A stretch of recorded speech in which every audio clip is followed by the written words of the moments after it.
되느니라. 아멘.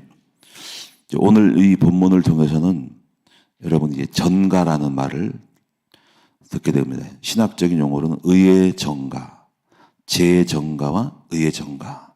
이게 중요한 주제예요. 그래서 오늘 말씀의 제목은 재전가에서 의의 전가로 하는 겁니다. 오늘 이 본문 내용을 먼저 살펴본 다음에 이 주제에 대해서 한번 살펴보겠습니다. 이걸 깨달아야 됩니다. 의의 죄에 대한 전가. 내가 죄를 졌으면 다른 사람이 죄가 전가된다. 또 내가 의인인데 다른 사람에게 의가 전가된다. 그래서 아마 큐티 책에는 첫사람 아담과 마지막 아담 있을 겁니다. 그러니까 첫사람 아담은 죄를 끌고 들어왔고 둘째 아담인 예수님은 의를 끌고 들어왔습니다. 그래서 우리가 예수 그리스도를 믿음으로 죄에 전가된 우리가, 죄를 뒤집어 쓴 우리가 예수님을 믿음으로 의를 뒤집어 쓰게 됐어요. 그래서 옮겨진 거예요. 죄의 전가에서 의의 전가로 옮겼다. 그러니까 신학적인 용어의 중요한 부분이 하나가 뭐냐면 전가예요. 의의 전가. 이 부분은 이제 오늘 본문에 있는 내용이에요. 이걸 잘 깨달으면 이제 영적인 눈이 열리게 되는 거예요. 자, 그럼 먼저 여러분이 먼저 본문의 내용을 먼저 살펴본 다음에 다 한 번씩 절별로 본 다음에 마지막에 바로 의의 전가, 전가에 대해서 이 부분을 집중해서 보도록 하겠습니다. 먼저 12절을 보겠습니다. 말씀을 볼 때는 먼저 그냥 차분하게 그냥 한 절씩 한 절씩 그냥 주의를 하면 좋아요. 그리고 정리를 하면 되는 거예요. 먼저 12절 보면은 그러므로 한 사람으로 말미암아 죄가 세상에 들어오고 죄로 말미암아 사망이 들어왔나니 이와 같이 모든 사람이 죄를 지었으므로 사망이 모든 사람에게 이르렀느니라. 자, 요 설명. 자, 한 사람으로 말미암아. 여기서 딱 어감을 보니까 이 한 사람이 누굽니까? 아담이겠죠. 그죠? 아담. 아담 한 사람으로 말미암아 죄가 세상에 들어왔다. 자, 그럼 그 죄는 어디서 시작됐죠? 창세기 3장. 선악과 따먹은 사건에서 시작됐다. 그러면 죄로 말미암아 사망이 들어왔다. 그러니까 사망이 왔는데 사실은 사망은 죄의 결과로 온 것이지. 자, 먼저 죄가 들어왔고 이렇게 정확히 말하면 죄의 결과로 가로 열고 사망 가로 닫고 왔다. 이걸 한마디로 말하면 죄와 사망이 아담 때문에 왔다 하는 것입니다. 근데 여기서 이제 이렇게 의문이 드는 거 있죠. 이와 같이 모든 사람이 죄를 지었으므로 사망이 모든 사람에게 이르렀다 하는 말에서 아니 아담이 죄 지은 게 나랑 무슨 관계가 있어? 라는 거. 여기서 이제 우리가 의문이 뭐냐면 이게 바로 죄의 전가라는 거죠. 이 부분에 대한 설명이 필요하다는 거지. 이거 생각을 해요. 어떻게 해서 그 아담의 죄가 몇천 년의 죄 진 사람이 왜 우리에게 옮겼을까라는 거. 이 부분에 이제 우리가 나중에 집중해서 설명을 할 거라는 거죠. 이걸 죄의 전가. 나랑 무슨 상관 있다고 한 번 더 얼굴 한번 물이 죄 진 거 내가 왜 뒤집어씌워? 네, 요거 이제 죄의 전가라는 거죠. 자, 그 다음 보겠습니다. 12절에 죄가 율법 있기 전에도 세상에 있었으나 율법이 없었을 때는 죄를 죄로 여기지 아니하였느니라. 자, 이게 무슨 말일까? 죄는 옛날에도 있었고 오늘도 있었죠. 나쁜 것은 나쁜 거예요. 그렇지? 다만 뭡니까? 법이 적용이 되기 전에는 죄를 죄로 여기지 않았다. 자, 내가 예를 들면은 침을 탁 뱉었어. 그러면 법이 없을 때는 요즘 직접 그런 분을 적발한지는 모르겠지만 예를 들면은 침을 뱉었는데 아유 더러워 그런다면 나쁜 거라는 거지 예를 들면. 근데 율법이 적용되기는 그것을 죄는 죄야. 죄지만 죄로 여겨지지는 않았다. 형법상에 적용 안 된다. 근데 이제 법을 만들었어. 하도 침을 많이 뱉으니까. 예? 그래서 그 침을 뱉으면 벌금 뭐 10,000원, 20,000원, 30,000원 문다. 이렇게 되는 거예요. 그러니까 법이 있기 전에도 죄였으나 법이 없을 때는 죄로 여기지 않았는데 법을 주므로 죄가 죄로 여겼다. 이 말이에요. 자, 무단횡단이다. 그럼 무단횡단하면 큰일 나는 거 안 되는 거예요. 그렇죠? 자, 그렇죠. 근데 법을 정해주는 무단횡단을 죄는 죄지만 죄로 여기지 않고 그냥 넘어갔다. 패스했다. 근데 법을 정함으로 무단횡단 벌금 얼마 나온다. 그러니까 법에 있어서 왜 이 말을 하냐면은 이 말을 하는 거예요. 왜냐면은 이 로마서 저자가 뭘 설명하냐면 모세가 법을 만들었잖아요. 그렇지? 법 적용을 하려는 거야. 법 적용. 모세 이전에는 법이 없었어. 모세의 법이 있었어. 그러니까 이 아담의 죄가 다 모든 사람의 죄인인데 모세 법에도 죄인이었으나 율법이 없음으로 죄를 죄로 여기지 아니했으니 이제는 모세의 법이 나타났으니 율법으로 말미암아 죄를 죄로 여겼다. 그러니까는 율법이 있기 전에도 죄요, 율법이 없어도 죄요, 율법이 있어도 죄라는 거죠. 그래서 모든 사람이 과거나 현재나 모세 전 앞뒤로 다 죄라는 것을 설명하려고 하는 거예요. 그래서 율법의 역할, 율법의 여부에 따라서 이제 죄라는 거죠. 내가만 주먹을 때리면은 이것이 법이 없을 때도 법 잘못한 거지. 근데 법을 만들어서 누구를 폭력 상해죄 하면은 법 적용이 된다는 거예요. 그래서 법이 없다고 죄가 아닌 것은 아니다. 이렇게 됩니다. 그 다음에 14절. 그래서 이제 14절에 이 설명을 하는 거예요. 그러나 아담으로부터 모세까지. 보세요. 율법이 역전이지. 이거 설명하려고 지금 율법에 지금 죄인임을 가둬두려고 지금 바울 로마서를 쓰신 분이 이제 거기에서 나는 해당 안 돼. 할 수 있는 거를 입을 막아버리려고 이제 하는 거라는 거예요. 아담으로부터 모세까지 율법이 오기 전이잖아. 그래서 아담의 범죄와 같은 죄를 짓지 아니한 자들까지도 사망이 왕노릇하였느니 아담은 오실 자의 모형이라. 이래서니까 모세의 율법이 오기 전에도 다 죄인이라 그 말이에요. 그 말을 하려고 그런 거예요. 그 다음에 15절. 그러나 이 은사는 그 범죄와 같지 아니하니 곧 한 사람의 범죄로 인하여 많은 사람이 죽었은즉 더욱 하나님의 은혜와 또한 한 사람의 예수 그리스도로 은혜로 말미암은 선물은 많은 사람이 넘쳤으리라. 이제 드디어 이제 예수 그리스도를 이제 드러내면서 예수를 설명하기 시작하는 거예요. 여기서부터 이걸 바로 이제 죄로 인하여 많은 사람 죄가 넘친 것처럼 이제 앞으로 오실 예수는 그분 한 분의 의에 십자가 죽으신 구원의 은혜로 말미암아 모든 사람에게 넘치는 분이 오실 거다. 오셨다. 그 말을 하고 있는 거예요. 앞질러서 이제 오신 분을 미리 풍성하게 만들어주는 거예요. 지금 여기. 그 다음에 16절에 또 이 선물은 범죄한 한 사람으로 말미암은 것과 같지 아니하니 심판은 한 사람으로 말미암아 정죄에 이르렀으나 은사는 많은 범죄로 말미암아 의롭다 하심의 이름이라. 17절에 한 사람의 범죄로 말미암아 사망이 그 한 사람을 통하여 왕노릇하였은지. 자, 그래서 이제 왕노릇이 나오네. 이제 지금의 이제 한 사람이 죄로 사망이 온 거를 좀 더 다른 각도에서 보는 것이 이제 왕짓을 했다는 거죠. 왕노릇은. 그러니까 예수 믿기에는 죄와 사망이 왕노릇다. 왕은 주관하는 거야. 다 일로 와. 너 죄인이지. 너 망해. 죽어. 넌 고통을 당해. 감옥에 가. 지옥 가. 하고 죄와 사망이 왕노릇했다. 왕 입장에서 또 설명하는 거야. 아담의 죄, 왕노릇, 죄와 사망이 왕노릇다. 우리를 주관해가지고 거기 끌려다닌다. 그 백성들이 끌려다닌다. 그래서 그 다음에 보면은 이제는 더욱 은혜와 의의 선물을 넘치게 받는 자들은 한 번 예수 그리스도를 통하여 이제는 생명 안에서 왕노릇한다. 이제 생명이 우리의 왕이야. 예수 믿기에는 과거에는 우리가 예수 믿기에는 사망이 우리의 왕이야. 그래서 우리가 왕으로서 왕 죽음으로 계속적으로 삶을 사는 거죠. 그래서 죽음, 고통, 절망, 우울, 질병, 자살, 사고, 고통, 파멸 이런 거예요. 근데 이제 생명이 왕으로 사니까 이제 생명, 영생, 축복, 감사, 기쁨, 행복, 평안, 생명이 막 즐거움, 이렇게 평안, 화목, 그러니까 이제 예수 믿기는 사망이 왕노릇해서 어둠, 죽음, 슬픔, 눈물, 짜증, 고통, 두려움, 염려, 네, 생명이 왕노릇해서 우리는 감사, 기쁨, 행복, 충만, 화목, 행복, 즐거움, 소망, 믿음, 탁 이게 생명이 왕노릇한 거예요. 오늘 그래서 예수 믿으면 바뀌죠, 그렇지? 어때요? 여러분들이 예수 믿으면 맨날 눈물 자고 주먹질하고 싸우고 죽을 듯 망할 때 헤어지고 파멸되고 끝나고 터지고 잖아. 근데 예수 믿고 나서는 바뀌었죠, 그렇죠? 기쁨이 넘치고 웃음이 많이 즐거워지고 희락이 넘치고 감사, 거의 슬픔과 짜증과 다툼이 사라져 버리잖아. 이게 생명이 여러분에게 왕노릇했다. 얼마나 감사해. 이게 바로 뭐냐? 하나님의 의의 선물. 하나님 주신 우리의 선물이라는 거죠. 너무 감사하죠. 이게 바로 사망이 풍성한 것처럼 생명도 풍성해진다.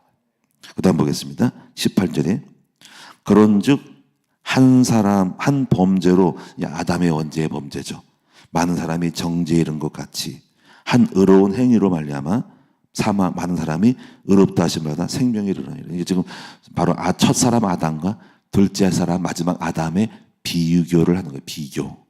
대조를 하는 거죠. 대조. 그 다음에 19절에 한 사람이 또 순종하지 않은 이유로 이제 이게 또 순종에 대한 거로 또 이 아담이 불순종함으로 말미암아서 많은 사람이 죄인된 것 같이 또 한 사람 예수님이 또 순종함으로 아담은 불순종, 예수는 순종함으로 말미암아 많은 사람이 의인이 되리라. 그 다음에 이제 20절 율법이 들어온 것은 범죄를 더하게 하려 함이라. 그러나 죄가 더한 것에 은혜가 넘쳤나니 이는 죄가 사망 안에서 왕노릇한 것 같이 은혜도 또한 의로 말미암아 왕노릇하여 우리 주 예수 그리스도로 말미암아 영생에 이르게 하려 함이라. 그래서 어떻게 보면 율법이 들어온 것은 이제 죄를 죄로 여기게 해서 결국은 이것은 더 포괄적으로 생각하면 그 죄로 인하여서 많은 사람이 그 예수님을 알게 되니까 그 은혜가 넘치게 되는 것이 율법 때문에 온 거라는 거지. 예? 그러니까 율법의 역할이 죄를 죄로 여기지 않을 때는 많은 사람이 그 감사가 그냥 죄가 안 되니까는 여기지 않으니까는 일부만 죄로 여긴 사람만 내가 죄인이라고 했지만은 율법이 들어옴으로 알려면서 많은 사람이 죄로 만들어져서 그 예수를 믿음으로 많은 사람이 은혜가 넘쳤다는 거죠. 그래서 이게 죄가 발견됨으로 좋은 거구나 해서 그럼 이렇게 생각하니까 아까 다음에 6장에서 이제 다음에 할 것이 이제 그러면 은혜가 넘치려고 죄를 많이 지면 더 좋겠네 하는 거야. 그래서 여기에 대한 그런 발상이 나오기 때문에 로마서의 이 저자가 바울이 6장에서 그럴 수 없다라는 거를 하는 건데 그 내일 거예요. 그거는 나온 겁니다. 자, 그럼 이제 이 정도로 여러분 절수는 이해됐으니까 자, 여기서 전체적인 맥락에서 어느 한 주제가 떠오르죠. 아까 처음에 말한 거 바로 전가. 이 죄의 전가, 의의 전가. 그래서 결국은 여기서 자꾸 아담 때문에 뭐가 왔다. 아담 때문에 죄가 왔고 사망이 왔고 사망이 왕노릇했다. 예수님 오셔서 예수님 때문에 생명이 왔고 의가 들어왔고 그분 때문에 살았다. 결국은 아담으로 오는 전가, 예수님으로 오는 전가. 그래서 아담이 두 개 있는데 첫째 아담은 바로 창세기 아담, 둘째 아담은 예수님이 둘째 아담이에요. 첫째 아담은 사망을 주고 둘째 아담은 생명을 줬다는 거지. 자, 그리고 첫째 아담은 죄가 있고 둘째 아담은 죄가 없는 사람이다. 자, 이렇게 보시죠. 그래서 자, 여기서 정리한 것은 이제 전가의 뜻. 이걸 좀 확실하게 이해하면은 오늘 본문을 잘 이해했어요. 전가가 뭡니까? 전가는 영어로는 imputation이래. imputation. 영어로는 imputation. imputation. 이것은 자신의 잘못과 책임을 다른 사람에게 덮어 씌우는 것입니다. 예를 들면 책임을 전가하다. 책임을 전가했어. 이게 잘못된 건 너 때문에 그래 하고 책임 전가해. 서로 부부끼리 싸워. 당신 때문에 이렇게 망했잖아. 당신이 그때 사업하라고 해서 그때 내가 안 한다고 해서 당신이 하라고 해서 이래 되잖아 하고 잘못에 대한 책임을 덮어 씌워. 이게 바로 전가. 내가 왜 내 탓이야? 하면서 그러는 거죠.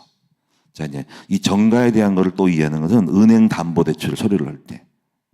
은행 담보 대출을 하면 꼭 쓰는 게 있습니다. 반드시 자필로. 그러냐면 포괄적 담보, 한정근 담보라고 써요. 그렇죠? 근데 옛날에는 포괄적도 있었고 선택하기 나름이야. 포괄은 뭐냐면요. 당신이 이 담보의 대출에 돈을 못 갚으면은 포괄적으로 다른 재산까지로 다 팔아서라도 이거를 갚아야 된다는 것이 포괄적 담보입니다. 그래서 피해가 많아요. 그리고 포괄점이 연대 보증이 들어가.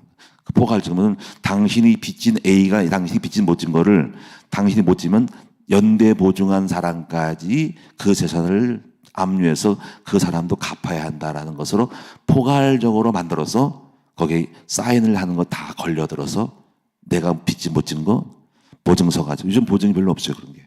다른 사람도 갚아야 돼. 그래서 다른 사람이 쫄딱 망하는 거야. 그게. 그래서 그런 피해가 많기 때문에 이제는 포괄적 담보가 거의 없어져. 은행 금융감독원에서 없어져가지고 지금 뭐냐면 한정근 담보. 한정근 담보. 그 한정근 담보 뭐냐면은 이 채무에 대해서는 이 사람만이 질 수 있고 이 물건만이 이 사람에 대한 거를 책임지는 한정근 담보입니다.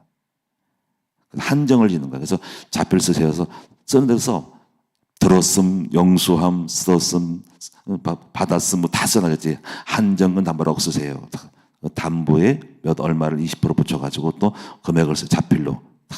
그래서 여기서 이제 우리가 이렇게 정가시키는 거예요. 얘기하시 바로. 담보, 대출을 못 갚았을 때의 책임을 한정으로 정가시키거나 포괄적으로 정가시키거나. 이제 그것이 바로 정가의 의미가 있다는 것입니다. 그럼 여기서 우리가 이제 이 정가가 되는 건데, 상속도 이제 정가가 되는 거죠. 상속. 아버지가 빚을 많이 졌어.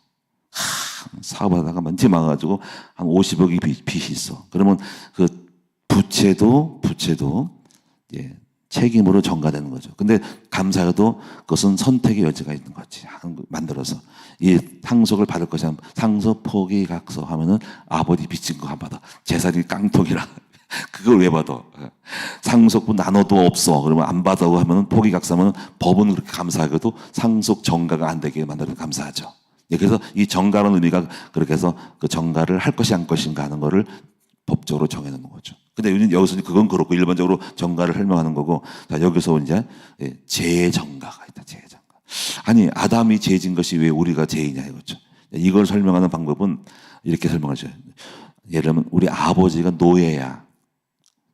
노예인데 노예 문서가 있는 노예야. 주인이 있어. 예를 들면 옛날 과거로 말하면 흑인 노예, 백인 주인. 그러면 이제 그 노예는 주인이 소속이야.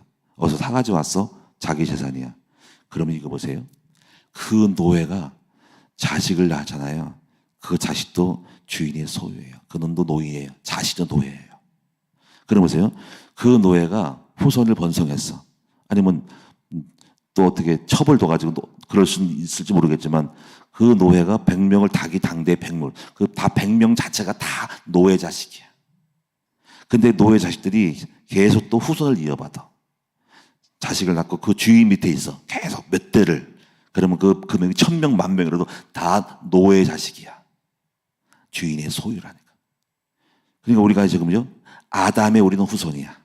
몇 천 년대 가도 그 줄기는 끊어지지 않은 거야.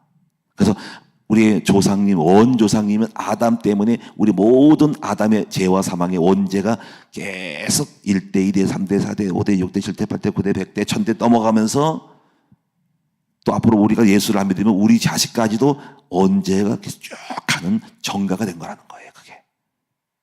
네? 노예로 인해서. 정말 진짜 비참하지. 우리 아버지가 왜 노예돼가지고, 왜 아담 씨가, 왜 우리 조상님이 왜 노예돼가 죄져가지고 우리까지 이렇게 망하게 돼서. 이것이 운명과 팔자야. 운명과 팔자. 망할 팔자. 도무지 종로로 탈 팔자. 노예 팔자. 주인 밑에서 심부름하고 주인이 때리면 죽어야 될 팔자. 이러면 주인이 주는 밥그릇 들어 먹어야 될 팔자. 이게 운명과 팔자예요. 이게 운명 팔자. 아담과 하와의 노예의 후손의 팔자라는 거지. 자, 희망이 없어요. 희망이 없어. 노예가 아무리 몸부림쳐도 안 돼. 그런데 놀라운 일이 벌어졌어. 이 노예에서 벗어날 길이 생겼어. 바로 이 땅에 저 노예가 아닌 사람이 오셨어.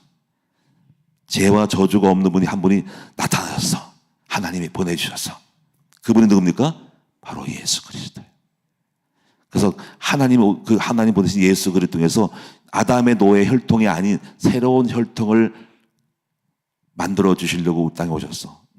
나에게 붙어라 이거지. 그래서 중요한 것은 혈통이 중요한 거예요. 그래서 창세기의 5장에 보면 혈통 나오죠. 바로 세세 혈통. 하나님이 혈통을, 세세 혈통. 구약에도 그 보이지 않는 복음의 혈통이 딱 믿음으로 예수가 오기 전에도 있는 거야. 가인의 혈통, 세세 혈통. 그래서 혈통이 중요하다. 그래서 족보를 굉장히 강조합니다. 예수가 오시까지 족보가 쭉 나오잖아요. 그렇죠? 하여튼 중요한 것은 여러분, 그 예수, 다윗의 후손으로 예언된 그분이 오셨는데 바로 예수가 오셔서 하여튼 예수를 통해서 새로운 족보가 혈통이 시작됐다. 그래서 아담의 깃발, 예수의 깃발. 자, 그러면 이제 여기서 깃발에 노예로 생각하는 사람이 예수와 함께 붙어라 하더니 어떻게 붙어요? 믿으면 된다. 너무 간단해, 그렇죠? 누구나요? 학벌은요? 안 따져.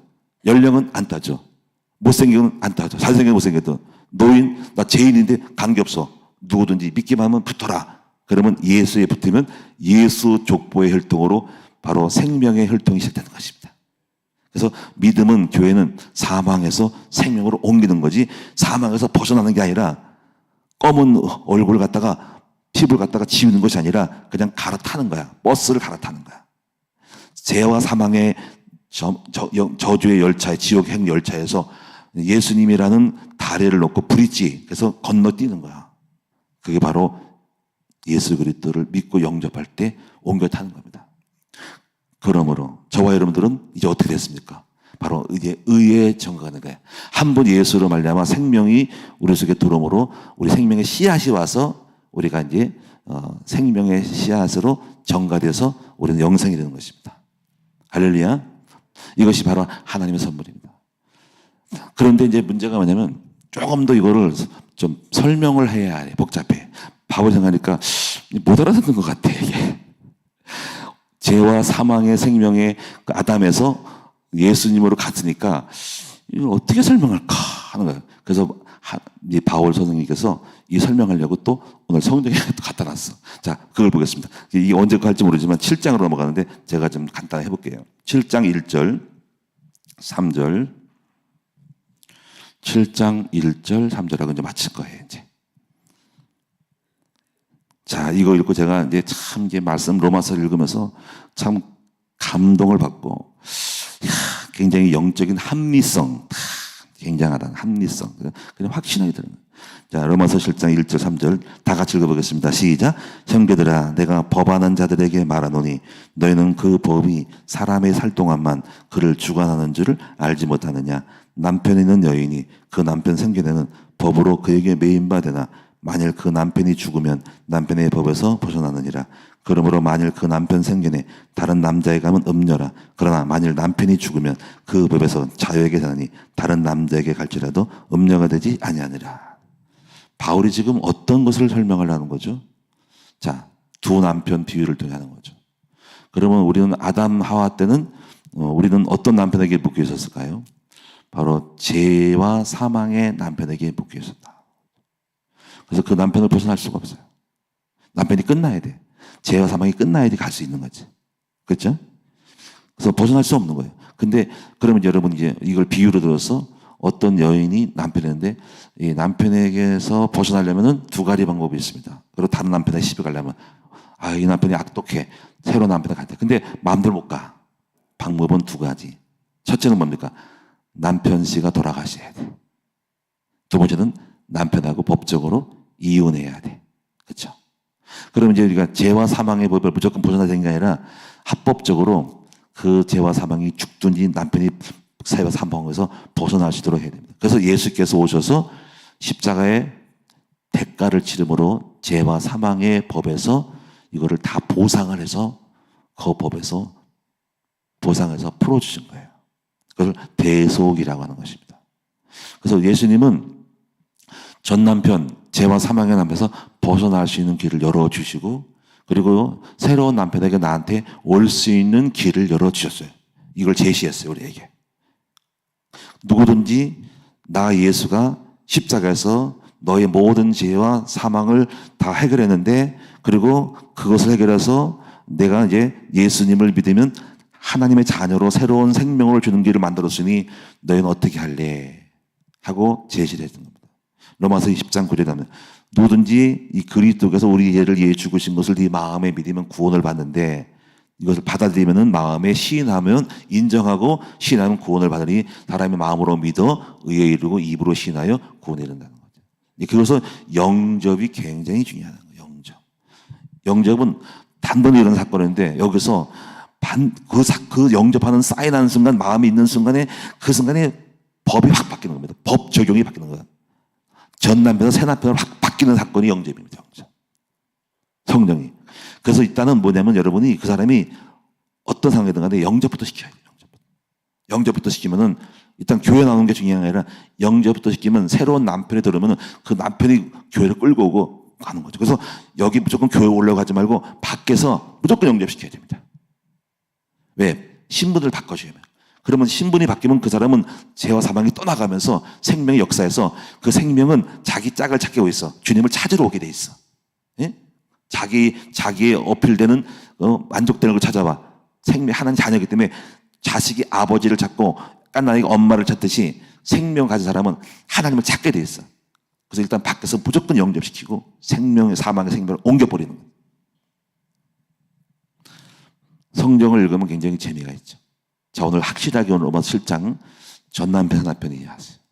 자, 우리는 예수를 믿음으로 예수를 믿는 그 순간 그게 다 이루어진 거야. 전 남편이 죽은 거야. 그리고 새 남편을 간 거야. 감사하죠. 새 남편 가니까 좋죠, 그렇죠? 새 부인어도 좋고 전 남편, 새 남편 넘어가면 영적으로 말하면 영적으로 오해는 하지 마시란 말이지. 어느 분이 오셔서 너무 좋은가 봐. 권사님은 계속 사셔야 돼. 전 남편하고. 자, 그럼 마지막으로 하나 보겠습니다. 요것을 또 다른 각도에서 로마서 8장 1절 2절 이렇게 딱 설명하는 겁니다. 다 같이 읽어보겠습니다. 로마서 8장 1절 2절 다 같이 시작. 그러므로 이제 그리스도 예수 안에 있는 자에게는 결코 정죄함이 없나니 이는 그리스도 예수 안에 있는 생명의 성령의 법이 죄와 사망의 법에서 너를 해방하였음이라. 죄와 사망의 법에서 너를 생명의 성령의 법을 뒤집어 씌워가지고 죄와 사망의 법은 없는 걸로 해버린 거야. 오늘 여러분들은 결코 정죄함이 없어요. 끝난 겁니다. 그런데 또 이 문제가 오죠. 그 예수 믿고서 짓는 죄는 어떡할까? 그럼 그것까지 해결해 놨어 다. 여러분 지옥 안 가. 그 대신 딱 하나만 해야 돼. 저는 죄인입니다 하고 구원받고 나서 죄 지었는 거는 회개하면 끝나는 거야. 할렐루야. 이와 같이 이런 법이 없어. 이렇게 만들어 놓은 것이 없어. 완전히 대박이야. 이게 바로 신의 한 수야. 엄청나죠. 내가 이걸 깨닫으니까 신천지를 가? 뭐 절에 가? 불교가? 아이고 이게 말도 안 되는 거예요. 완전히 가짜고 종교고 엉터리야. 이 땅에는 다 쓰레기들인 거야. 다 딱 보니까 내가 이 정면 때 이걸 깨달았어. 나 이 로마서 엄청 읽고요. 쇼킹 받았어. 그래가지고 제가 완전히 빠졌어. 반해버려서 예수한테. 이렇게 깨달은 사람들은 어디 안 가. 그 내가 오직 그리스도밖에 없고 사도행전 4장 12절이나 다른 이로서는 구원을 얻을 수 없나니 천하인간의 구원을 얻을 만한 이름이 없다. 내가 그 길이와 진리와 생명이 나를 만할지 않고는 아버지께 없다. 오직 예수밖에 없구나. 완벽하다. 완전한 거고 영원하고 온전한 거예요. 이 복음이. 확실하죠. 그렇죠? 완전 논리야. 완전 영적 논리인데 이건 그냥 무조건 믿는 맹신이 아니라 확실하게 말씀이야. 이 말씀 운동하는 거 말씀 운동. 이걸 깨닫게 되는 거야. 이것이 바로 영접 운동, 바로 능력 운동이에요. 생명 운동, 능력 운동이에요. 그리고 전도자가 축복 운동. 세 가지밖에 없어. 생명 운동, 능력, 응답받는 운동, 전도 운동밖에 없어. 증인 운동밖에 없는 거예요. 이게 세 가지 운동이 되는 거예요. 오늘 여러분, 우리 큰나무 교성들은 만약에 이 부분을 모르면 여러분들은 큰일 나는 거예요. 이거는 저랑 안 맞는 거야. 제가 깨달아진 거를 깨달으셔야 됩니다. 오늘 여러분들은 이제 수지 맞은 거지. 여러분들은 아담의 정가에서 벗어났어. 끝났어. 이제 아담의 혈통 족보가 없어. 우리는 예수님 혈통을 받은 거야. 여러분들은 의가 정가됐어. 이제 앞으로 제대로만 하면은 죄만 안 져도 살 수 있어. 어떻게 보면 거저 가만히 있어도 응답받아. 붙어만 있어도 사는 거야. 왜냐면 붙어 있으면 계속 앉아만 있고 예배만 잘 들으면 생명이 공급되니까 늦더라도 잘하게 돼 있어요. 된 거야. 끝난 거야. 이제부터. 기도하겠습니다. 살아계신 주님 고맙고 감사합니다. 오늘 우리에게 죄와 사망의 남편에서 그 죄와 사망의 정갈이었다가 이제 우리는 정말 절망과 사망의 눈물을 흘리며 살았는데 그 어느 날 호련히 다가오신 예수를 말미암아 나는 20살 때 예수를 알게 되었고 그 예수를 말미암아 처음엔 이 부분도 잘 몰랐는데 어쨌거나 뭐 안다고 해서 모른다고 해서 안다는 건 아니고 생명이 왔기 때문에 그동안 생명의 역사로 우리 하나님이 나의 아버지가 되시고 생명과 저주에서 벗어나서 나를 끌고 가신 것을 감사합니다. 근데 나는 이 사실을 정확히 알지 못했기 때문에 내가 생명으로 왔음에도 불구하고 사망인 척, 절망인 척, 망하는 척 마귀는 계속 나를 속여가지고 절망과 삶 속에서 그서 옛날 과거의 습관을 가지고 살게 만들었는데 이제 알고 나니까 전부 거짓말이고 그리고 정말 이 모든 것들을 가짜였고 내 감정, 내 의식, 내가 사실이 아닌 거짓말 속에 살아가는 것들을 보면서 아버지 이제는 확실하게 깨닫고 벗어날 수 있도록 도와주옵소서. 나는 정죄하지 않고 정죄받지 아니하고 나는 망하지 아니하며 내 우울한 감정, 내 슬픈 마음들, 그리고 내가 망할 것 같은 생각들, 가난할 것 같은 것들은 그것은 내 것이 아니라 과거의 노예 근성이고 노예 의식이고 망할 의식이기 때문에 이 모든 것들을 완전히 체질을 바꿔서 내 생각과 마음과 영혼 육까지 깨끗함을 받아 거룩하게 되어져서 아버지 앞에 설 때에 되는 순간 우리는 하나님의 사람으로서 믿음 안에 승리함을 믿사오니 우리 사랑하는 성도들 모든 흔적들, 상흔들, 과거의 상처들을 다 지워버리고 새로운 피조물로 우리 속사람까지 강건해져서 반드시 생명의 능력을 유업으로 받을 수 있는 우리 모두가 되게 하여 주시고 그 영생과 함께 이 땅에 산 동안에 요한복음 10장처럼 아버지 예수가 오신 것은 양으로 생명을 얻게 하고 더 풍성히 얻는 이 일들이 우리 삶 속에 사는 동안에 이루어지게 하여 주시옵소서.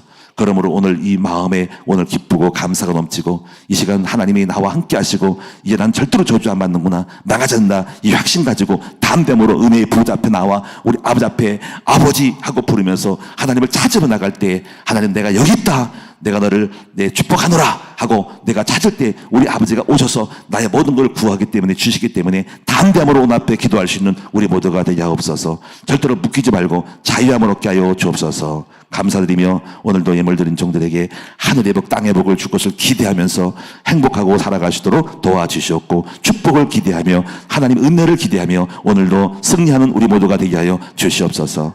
예수님의 이름으로 감사하며 기도하옵나이다. 아멘.